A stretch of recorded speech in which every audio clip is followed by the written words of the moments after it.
your funky TV.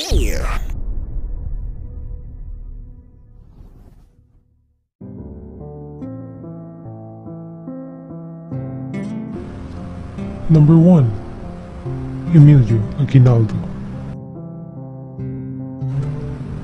Kumakalat na may balak daw si General Luna na maglunsad ng kudeta laban kay Presidente Aguinaldo. Ika-4 ng Hunyo 1899, isang telegrama ang ipinadala ni Presidente Emilio Aguinaldo kay General Juan Luna. Iniimbitahan ito sa isang kumbento sa Cabanatuan, Nueva Ecija para mamuno sa isang kabinete. Lumakad papuntang Cabanatuan si General Luna kasama ang 25 na sundalo, Coronel Francisco Roman at Kapitan Eduardo Rusca.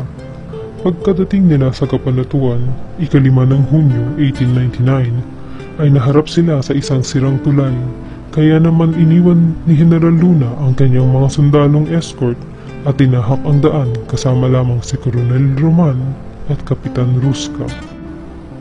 Pagkadating sa simbahan, ay may nakasalubong siyang sundalong pamilyar ang muka. Ito ay si Kapitan Hanolino, mula sa batalyon ng Kawit na siyang binansagan niyang duwag sa laban ng Angeles. Ikinagalit ito ni General Luna at tinanong kung sino ang nagpabalik dito sa pwesto.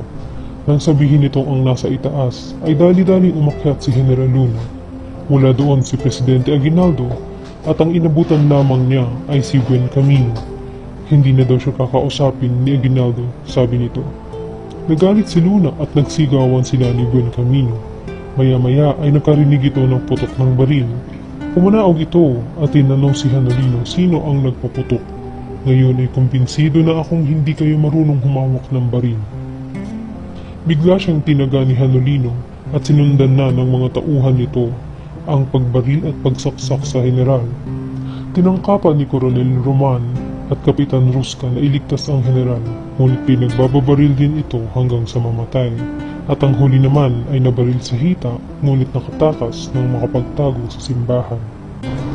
Hinang-hinaman sa dami ng tinamong pinsala, nakalakad pa ang general patungo sa plaza habang buong tapang niyang sinisigaw ang mga katagang, mga duwag, mga taksil, mga mamamatay tao, habang nakasalado ang kamao at bumabaril pabalik sa mga kaaway. Tuluyan nang pinatumba si General Luna ng sunod-sunod na putok ng baril at pinagtatataga pa ito matapos bumagsak. Dumungaw ang isang matandang babae sa bintana at tinanong, "Nagalap mo ba iyan?" Siya daw di umano ang ina ni Emilio Aguinaldo. Walang paglilitis, parusa na ipinatong sa mga pumatay kay General Luna.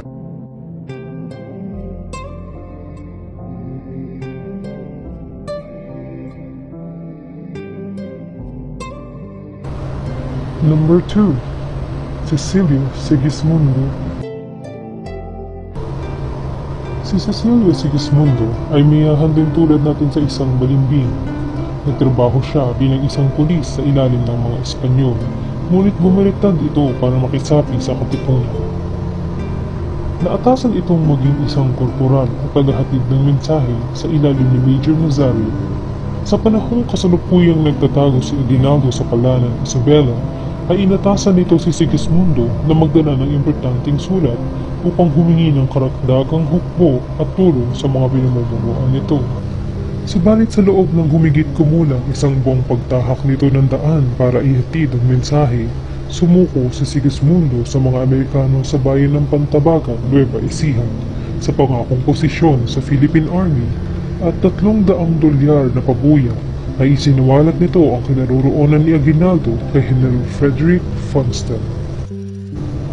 Bagamat sabi ni Aguinaldo ay sapilitang kinuhaan ng impormasyon si Sigismundo, ito naman ay pinabulaanan ng opisyalis ni Funston na sinabing kusang loob itong magbigay ng impormasyon matapos mabusog at walang anumang torture na nangyari.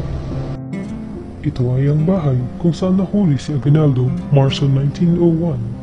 Ang lalaking nakaputing Amerikano na nakasombrelo ay si Lazaro Segovia at ang iba naman ay ang mga makabebes. Naipagdiwan pa ni Aguinaldo ang kanyang kaarawan noong nakaraang araw bago mangyari ang panglusob. Ang litrato sa kanan ay si General Frederick Funston at ang litrato sa kaliwa naman ay nakaupo sa gitna si Funston. kasama ang kanyang grupo ng mga sundalo na nasa likuran. Nagpanggap si Funston bilang bilanggo kasama ang 80 na makabebe. Nagmarcha sila patungo sa punong tanggapan ng mga rebeldeng pinuno at Pangulong Aguinaldo. Pinasok nila at pinaputukan ng mga bantay ni Aguinaldo at nang mahuli ito ay sinabing hindi ba ito biro? Number 3. Juan Gallo. Si Juan Mario Gallo ay isang iguro. Isa siya sa mga contingent na grupo na pinadala para labanan ang mga Amerikano sa Caloocan. Ngunit kinalaunan ay nakialyansa ang mga ito sa mga Amerikano. Ikadalawa ng Desyembre 1899, nakaatas kay Gregorio Gorio del Pilar na iantala ang paglusob ng mga Amerikano kay Aguinaldo. Ginabayan ni Gallo ang mga tropa ng Amerikano sa isang sikretong daanan upang mapalibutan nito ang mga Pilipinong matatapang na lumaban, bagamat napapalibutan at nalalamangan. Sa 60 Pilipinong sundalo, 8 lamang ang nakaligtas. Kasamang namatay sa mga ito si Del Pilar na tinamaan ng bala sa leeg habang inuutusan ng mga tao nito na patuloy na lumaban. Number 4. Apolinario Alcuaitas.